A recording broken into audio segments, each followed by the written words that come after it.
এই কথা কিন্তু আমার একদম স্পষ্ট। আপনি যদি কাউকে ফকিন্নি বলেন, সবার আগে আমাকে ফকিন্নি আপনার বলতে হবে, কারণ আমার অর্থনৈতিক অবস্থান। কারণ আপনি কি আমাকে ফকিন্নি বললে সম্বোধন করতে চান? এখন না, কিন্তু প্রশ্নই আসে না। যদি না চান তাহলে ওদেরকে কেন, মানে ওদের, আমি যদি অর্থনৈতিক অবস্থানের কথা ধরি, অন্য যে কোনো অবস্থানে ধরলে আমি তাদের চেয়ে বেশি ফকিন্নি, মানে এটা একদমই সরল কথা আমার, বা পারিবারিক উত্তরাধিকার, এগুলি যে কোনো কিছু ধরলে। আমি বাংলাদেশের প্রেক্ষাপটে আমি মনের দৈন্যতাকে ফকুন্নি বলতে পারি, হ্যাঁ, কিন্তু কার কতটা অবস্থান, অর্থের অবস্থা আছে, অর্থ হিসেবে আমরা সবাই তো নিম্ন মধ্যবিত্ত বা মধ্যবিত্ত ঘরের মানুষজন। কি আপনি কি আমরা কেউই কিন্তু সোনার চামচ মুখে নিয়ে জন্মগ্রহণ করি নাই। ওই অর্থে বাংলাদেশে 22টা পরিবার ছিল, আর বাইরে কোনো পরিবার যে যাকে ফকুনি বলে, যে যাকে গালি দেয় তার নিজেরকেই গালি দেওয়া হয়। এই ছেলেদের, এই এনসিপির ছেলে মেয়েদের আমি অনেক সমালোচনা করি এবং ওরা আমাদের অনেক সমালোচনা করে, কিন্তু আমি এটা বলতে পারবো না। এই জায়গাটায় আমি সরি, এটা বলাটা, এই শব্দটা এক্সপাঞ্জ হওয়ার মতো শব্দ, এটাকে আমি খুব বেশি গুরুত্ব দিচ্ছি না এবং এটার জন্য আমি আমার পক্ষ থেকে দুঃখ প্রকাশ করছি। আপনাকে অনেক ধন্যবাদ মনিয়াপা। আমি একটু ডক্টর গালিব আপনার কাছে যেতে চাই। যে ডক্টর গালিব, আপনি জানেন যে এই ব্যাপারটা যদি আমাদেরকে একটু ব্যাখ্যা করতেন, যে পাকিস্তানের উপপ্রধানমন্ত্রী ও পররাষ্ট্রমন্ত্রী জনাব ইসাক দার বাংলাদেশ সফর করেছিলেন। তো সফর করার পরে আমরা সাধারণত দেখি যে পররাষ্ট্রমন্ত্রী লেভেলে যখন সফর করা হয় তখন কি বিষয়ে আলোচনা হবে বা কি বিষয়ে এটা ঠিক করা হবে সেটা মোটামুটিভাবে আগেই এগুলি ঠিকঠাক করা থাকে। কিন্তু এবারকার সংবাদ সম্মেলনে, মানে যৌথ সংবাদ সম্মেলন আমি যদি নাও বলি, পরপর বা সাইমালটেনিয়াস সংবাদ সম্মেলনে আমাদের পররাষ্ট্র উপদেষ্টার বলতে হলো যে অবশ্যই দ্বিমত আছে।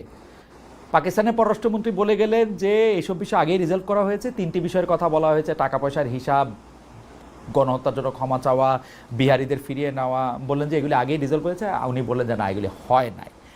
আমার মনে হয় যে 71 সালের বা মুক্তিযুদ্ধের পাশাপাশি আপনি অনেক ফেসবুকে স্ট্যাটাস দিচ্ছেন, আলোচনা করতেছেন, এই বিষয়টার ক্ষেত্রেও আমরা আসলে রাজনৈতিক দলগুলোর, বিশেষ করে জামায়াতে ইসলামীর অবস্থানটাও আমরা, জামায়াত ইসলামী পরিষ্কার করবে কিনা যে এই প্রসঙ্গে জামায়াতে ইসলামী আসলে কি মনে করে, যে পাকিস্তানের সাথে এই ইস্যুগুলি কি মীমাংসিত হয়েছে, মীমাংসিত করার কি আদৌ দরকার আছে, নাকি মীমাংসিত হয় না, মানে আমাদের পররাষ্ট্র উপদেষ্টার পজিশনটা ঠিক?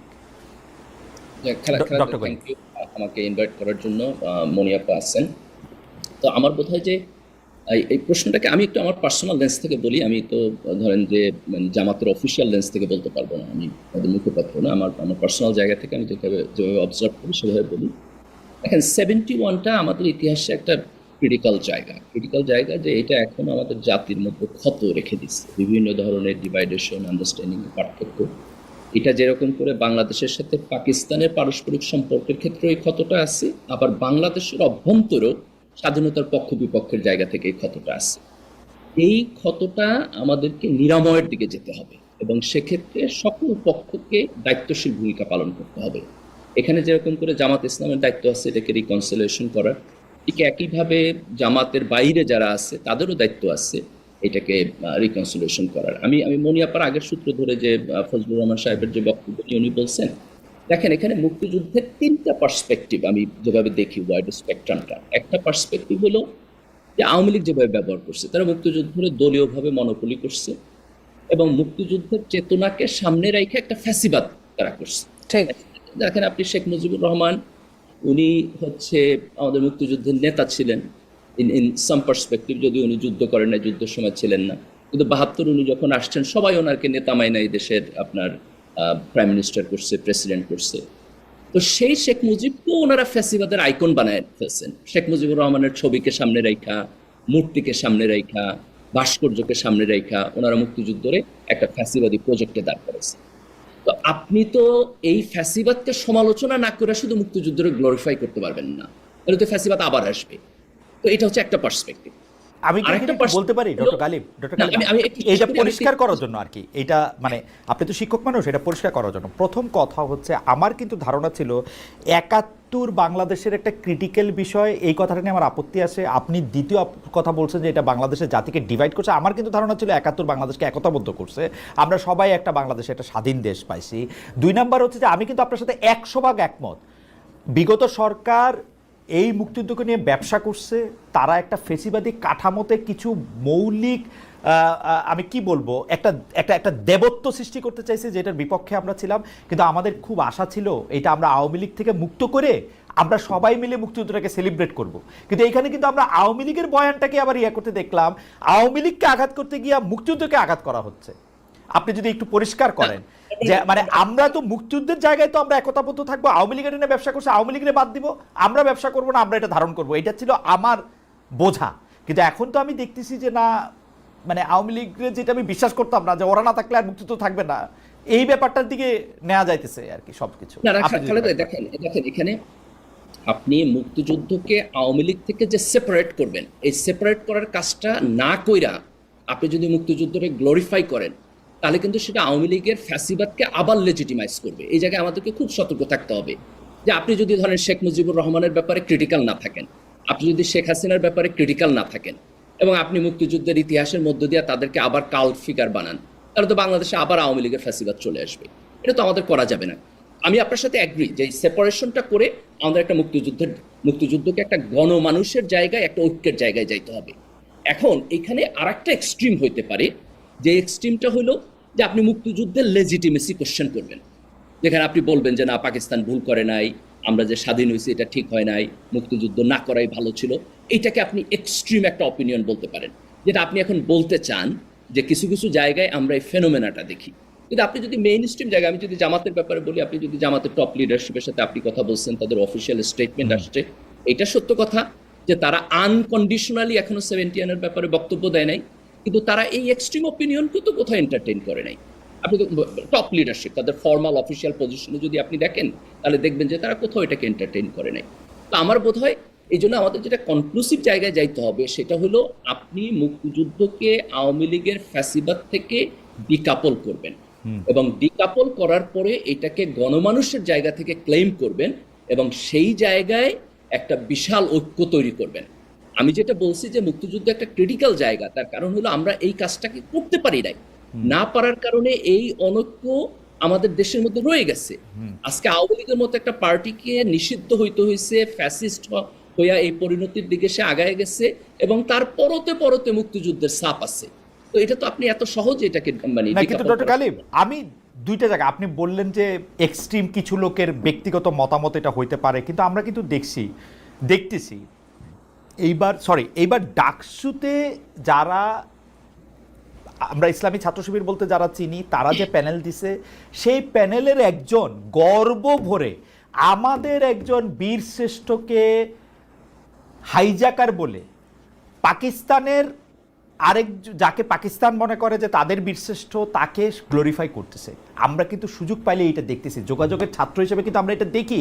এর মধ্যে কিন্তু বঙ্গবন্ধু, শেখ মুজিব, তারেক আলফিগার বানানো এগুলি কোনো কিছু নাই। আপনারা কিন্তু বিএনপিকেও আক্রমণ করতেছেন, আপনারা মানে সরি জামাত ইসলামী শিবির কিন্তু বিএনপিকেও আক্রমণ করতেছে। বিএনপিও যদি মুক্তিযুদ্ধের কথা বলে, বিএনপির যিনি প্রতিষ্ঠাতা, যিনি মুক্তিযুদ্ধের একজন খুবই গুরুত্বপূর্ণ একজন মানুষ, তার কথা বললেও আপনারা আক্রমণ করতেছেন। অর্থাৎ আপনাদের বা আমি জামাতে ইসলামের আক্রমণের মূল জায়গাটা কিন্তু মুক্তিযুদ্ধ, আওয়ামী লীগ না। এটা হচ্ছে কেউ বলে না। আমার বোধ হয় যে খালেদ ভাই, এই কনক্লুশনটা আনাটা ঠিক হবে না। কেন ঠিক হবে না? কারণ আপনি জামাতের এবং শিবিরের কোনো দায়িত্বশীল চায়ে আপনি এটা ডিরেক্টলি পাবেন না। কিন্তু আমি আপনার সাথে অ্যাগ্রি করি, আপনি যদি মানে কালেকটিভলি এই ফেনোমেনাকে দেখতে চান, তাহলে আমি এটা অ্যাগ্রি করব যে there is a very small minority যারা মুক্তিযুদ্ধকে হয়তো এরকম একটা এক্সট্রিম লেন্স থেকে দেখতে ইন্টারেস্টেড অথবা দেখার চেষ্টা করে। আপনি আচরণ এবং সোশ্যাল মিডিয়ার মধ্যে এটা পাবেন, কিন্তু এইটা আপনার জামাত শিবিরের মধ্যেও এটা মেইন স্ট্রিম না, তাদের সাংগঠনিক পজিশন না। এবং আপনি খুব স্পেসিফিকলি জামাতের টপ লিডারদেরকে আপনি তাদের, আমার বোধ হয় যে আমির এবং সেক্রেটারি জেনারেল দুজনকে আপনি ইন্টারভিউ করছেন, আমার মনে হয় না যে কোথাও আপনি এই ধরনের কোনো ইন্ডিকেশন পাইছেন। কিন্তু এটা একটা সামাজিক ফেনোমেনা হিসাবে আমাদের সমাজে অল্প আকারে হইলেও এক্সিস্ট করে। এটা যদি আপনি বলতে চান, আমি আপনার সাথে 100% অ্যাগ্রি করি। এবং আমি এটাও অ্যাগ্রি করি যে এটাকে আওয়ামী লীগের লেন্স থেকে দেখাটা যেরকম একটা ভুল, এই এক্সট্রিম লেন্স থেকে দেখাটাও ভুল। এটার মূল জায়গাটা হলো আপনাকে একটা মাঝামাঝি জায়গায় গণমানুষের জায়গা থেকে দেখতে হবে। এবং এই জায়গায় মনিয়াপা এই যে ফজলুর রহমানের যে বক্তব্য, এটাকে যে ক্রিটিক্যালি দেখতেছেন না, আমি এটাকেও রাইট মনে করি না। আপনি যদি ওনার বক্তব্য দেখেন, আপনি দেখবেন যে উনি 24কে সরাসরি অস্বীকার করে, এবং উনি 24 এবং না 71 মনে হয়। একটা কনফ্লিক্টিং জায়গায় নিয়ে দাঁড় করায়। উনি মুক্তিযুদ্ধ করছেন 20-22 বছর বয়সে, আজকে যখন ওনার বয়সে আরেকজন তরুণ 24 করতেছে, এটা ওনার ভালো লাগতেছে না, এটাকে উনি মনে করেন যে এটা বাচ্চা কাচ্চা। উনিও তো বাচ্চা কাচ্চা বয়সে মুক্তিযুদ্ধ করছেন। তো এই যে ওনার দেখার যে ডুয়ালিটি, আমি মনে করি এই জায়গা থেকে ওনাকে সিরিয়াসলি ক্রিটিক করা দরকার, এবং ওনার রাজনৈতিক ফিলসফি বিএনপির মেইন স্ট্রিম রাজনৈতিক ফিলসফির সাথে যায় কিনা এই প্রশ্নটাও তোলা দরকার। আমরা এই প্রশ্ন তুলব, কিন্তু আপনি কি মনে করেন যে আসলে অ্যাডভোকেট ফজলুর রহমান 24-এর লিগেসি নিয়ে বা 24-এর আন্দোলনটা নিয়ে প্রশ্ন তুলেছেন, নাকি 24 পরবর্তী 5 আগস্ট পরবর্তী যে রাজনৈতিক দলটি আত্মপ্রকাশ করেছে তাদের বিহেভিয়ার, তাদের আচার আচরণ, তাদের কথা, এইটা এমন কি মানে এটা বলতে কেমন লাগে যে তারা তো আসলে বিএনপির পাশাপাশি জামায়াতে ইসলামীর সাথেও তারা যে আচরণ করেছে, বা আমি যদি বলি ইসলামী ছাত্র শিবিরের সাথে তারা যে আচরণটার দিকে যারা গেছে, যেটা অনেকে এটা পছন্দ করেন নাই। আমার ব্যক্তিগতভাবে পছন্দ অপছন্দের কথা আমি বলতেছি না, কিন্তু অ্যাডভোকেট ফজলুর রহমান কি 24-এ তারা আন্দোলন করলো কেন সেটা নিয়ে প্রশ্ন করছেন, নাকি আন্দোলন পরবর্তী সময় তাদের অবস্থান নিয়ে তারা প্রশ্ন করেছেন? মানে আপনার কাছে কি মনে হয়? দুইটাই করছেন। 24-এর অভ্যুত্থানে কাদের অবদান আছে নাই সেই ব্যাপারে ওনার যে বক্তব্য, আপনি দেখবেন সেই বক্তব্যের মধ্যে উনি সারাক্ষণ তুচ্ছ তাচ্ছিল্য করেন, বলেন যে এরা হলো নেতা না, এরা হলো অভিনেতা, এরা কিছু করে নাই। তো এইভাবে যেমন আপনি ধরেন 71 তুইলা কেউ যদি বলে যে শেখ মুজিবুর রহমানের যে রাজনৈতিক সংগ্রাম তার কোনো কন্ট্রিবিউশন নাই আমাদের এই সংগ্রামে, এটা তো একটা ফালতু কথা, তাই না? না, এটা তো গালিব, আপনি এটাকে ফালতু কথা কইতেছেন, কিন্তু আপনি একটু কান পাতলে শুনবেন, অনেকে এই কথা কইতেছে কিন্তু। না, অনেকে বলতেছে, কিন্তু এটা ফালতু কথা। ঠিক একই ফালতু কথা উনি 24-এর ব্যাপারে বলেন, ওকে, একই ফালতু কথা উনি বলেন। ওকে, আপনি যদি 24-কে দেখেন, এখানে বিএনপি এবং জামাতের রাজনৈতিক সংগ্রামের কন্ট্রিবিউশন যেরকম আছে, যারা বৈষম্য বিরোধী ছাত্র আন্দোলনে অর্গানাইজ করছে তাদের কন্ট্রিবিউশন আছে, ছাত্র শিবিরের ওইখানে যারা ছিল তাদের কন্ট্রিবিউশন আছে। তা আপনি এই টোটাল কন্ট্রিবিউশনকে একটা তুড়ি মাইরা উড়াই দিলেন, তাহলে তো আপনি এটা প্রপার ওয়েতে এই সিচুয়েশনটাকে দেখলেন না, তাই না? তো উনি যেটা করেন আসলে সেটা হলো উনি 71-এ বুধ হয়ে থাকেন, আর 24 আসলেই সেখানে ওনার সকল ইনকনসিস্টেন্সি। আপনি আমারে বলতে পারেন যে সমাজে আমার মনে যে 71-এ গেলে একই রকম। আমার মনে হয় ডক্টর গালিব আপনি যেটা বলেছেন সেটা আসলে হয়তো এটা ঠিকই আছে, কিন্তু এইটার ক্ষেত্রে আইন নিজের হাতে তুলে নেওয়া বা তার বাসার সামনে গিয়ে যেগুলি করা সেগুলি ক্ষেত্রে সব মানে পলিটিক্যাল পার্টিগুলিও সেগুলি এটা মানে একমত হচ্ছে কিনা সেটা। এখানে একটা জিনিস দেখেন, ওনার কথা বলার মত প্রকাশের স্বাধীনতা আছে, উনি যা খুশি বলতে পারে। উনি মানে আপনি যদি আরেকজনের স্ল্যান্ডার না করেন তাহলে আপনি ননসেন্স কথা বলতে পারেন, কোনো সমস্যা নাই। সমস্যা হইলো এই জায়গায় যে উনি বিএনপির একটা পজিশনে আছেন, তাহলে উনি ননসেন্স কথা বললে আমরা ওনারে কোশ্চেন করবো না, আমরা বিএনপির করবো যে উনি পজিশনে কেন থাকেন। উনি যদি অ্যাজ অ্যান ইন্ডিভিজুয়াল আপনি রাস্তায় দাঁড়ায় আরেকজনের স্ল্যান্ডার না করেন, ভায়োলেন্স উস্কায় না দেন, আর উল্টাপাল্টা কথা বলেন, তাতে তো কিছু যায় আসে না। আপনি একটা রাজনৈতিক দলের দায়িত্বশীল পজিশনে থাইকা উল্টাপাল্টা বলা উচিত। ওকে, পলিটিক্যালি কারেক্ট তাকে থাকতে হবে। আমি একটু মনিয়াপার কাছে আসি। মনিয়াপা, জিনিসটা হইল মানে বিএনপি এখন জামায়াতে ইসলামীর যে বিষয়গুলি সমালোচনা করে, যে বিষয়গুলি সামনে আনে, সেই বিষয়গুলি বা সেই রাজনীতিতে জামায়াতে ইসলামী আসার জন্য সবচেয়ে বেশি যদি কাউকে দায়ী করতে হয়, সেই দায়টা আসলে বিএনপির। বিএনপি জামায়াতে ইসলামীকে এই রাজনীতি করাটা সুযোগ করে দিছে, বিএনপি জামায়াতে ইসলামীকে এই রাজনীতি করার ব্যাপারে উৎসাহিত করছে, বিএনপি জামায়াতে ইসলামীকে এই রাজনীতিটা করার ক্ষেত্রে শক্তিশালী করছে, এবং সেই সময় তাদের এটা নিয়ে আসলে যুক্তিও ছিল যে কেন তারা এটা করতেছে। হঠাৎ করে এই 5 আগস্টের পরে এমন কি হইল যেইটা আসলে বিএনপিকে এই জামায়াতের এই অবস্থানটার এত বড় সমালোচনা করতে হচ্ছে বা এত সমালোচনা জায়গা থেকে? এইটা কি এই কারণে যে বিএনপি মনে করে যে জামায়াতে ইসলামীকে তাদের প্রধান প্রতিদ্বন্দ্বী ভাবতে হবে আদর্শগত জায়গা থেকে, ভোটের জায়গা থেকে যদি নাও হয়, এবং বিএনপিকে এইটা মনে করে বিএনপি যদি এত বেশিবার জামায়াতের সমালোচনা না করে তাহলে বিএনপি আসলে জামায়াতে বিলীন হয়ে যেতে পারে? শোনেন, আমি আপনার প্রশ্নের জবাবটা দেই, তার মধ্যেই আপনার গালিব সাহেবের প্রশ্নের কিছু উত্তর আছে। বিএনপির পজিশনে আছেন উনি, লাস্টলে ফজলুর রহমান সাহেবকে বললেন পজিশনে না থাকলে তারা কিছুই বলতো না। আমি যদি বলি বিএনপির পজিশনে থাকার জন্য বিএনপিকে যদি তারা বলে যে চাপ প্রয়োগ করে বা বলে যে আপনার লোক এইটা করছে কেন, ওটা করছে কেন, জামাত 5 আগস্টের পরে জামাতের আমির সরাসরি যখন বলছেন যে একটা জালিমকে